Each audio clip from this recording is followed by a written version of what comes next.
Hey everybody, Shannon Bushman with XXX Off-Road. We're here with another installation of our Borneo RZR S build-up for our Borneo expedition here in a few weeks. We are physically at Marshall MotoArt in Ogden, Utah. Chris Burke, the owner of Marshall MotoArt, does some of the most fantastic custom tube chassis build-up rigs in general that I've ever seen in this industry. He does some true artwork. So when we decided that we were going to go on this expedition, we decided maybe we better upgrade some things like the cage. Specifically, one of the reasons we needed to do that was we needed cargo space. We needed room to be able to carry all of the stuff that we're going to need for 2 people for a minimum of 3 weeks out on a trail.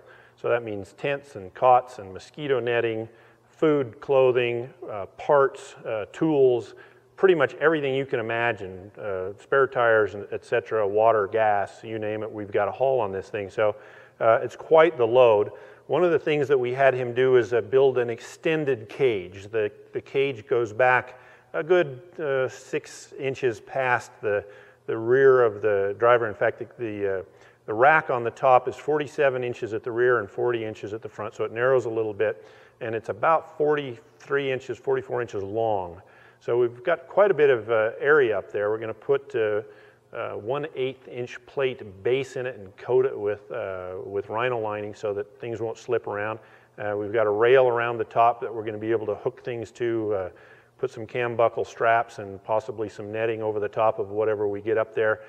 Probably going to be cots, tents, and sleeping bags and clothing in waterproof bags. Pretty much everything that we carry on this has got to be carried in completely waterproof bags and material. Otherwise, you know, we'll be sleeping in soaking wet sleeping bags and tents, and everything will be ruined. We expect monsoon rains the entire trip, so everything's got to be in bags. It's got to be tied down. It's got to be lashed good and tight. We don't want anything flying off of this thing when we go across a bump. So we're trying to maximize the cargo space that we've got in the back so we can carry some fuel and some parts and tools and that sort of thing.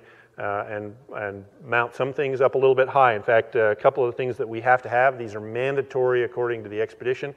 We have to have a real shovel, not a collapsible shovel, which we're kind of used to carrying on the trail, but we have to have a real shovel. Now, mounting this is a particular challenge, and Chris has the answer, and we'll show it to you as we kind of move forward here. So we have to have a decent shovel, but we also have to have a high lift jack. And if you've noticed recently, High Lift has come out with a UTV version of their jack. It comes in a couple different lengths. This particular jack, and it, by the way, functions everything just like you expect a high lift jack would. This one is 36 inches tall, and I believe they come in a 40 and all the way up to 60 inches for the bigger rigs. But we've also got some of the footing parts, the wheel connector, cable connector so that we can jack it up by the wheels.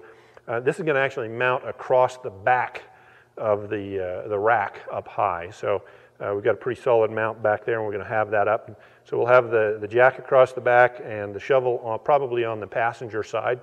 Make my passenger deal with it over there, and everything loaded up. So you'll get some pretty interesting shots of this rig when it's all set up with all the equipment on it. But these are a couple of key pieces that we absolutely are required to have, and we're glad to have them. They're well built, and they're designed for this kind of expedition. We know we're going to use them. So stick with us, and we'll show you some of the other stuff as we get forward here. Thanks.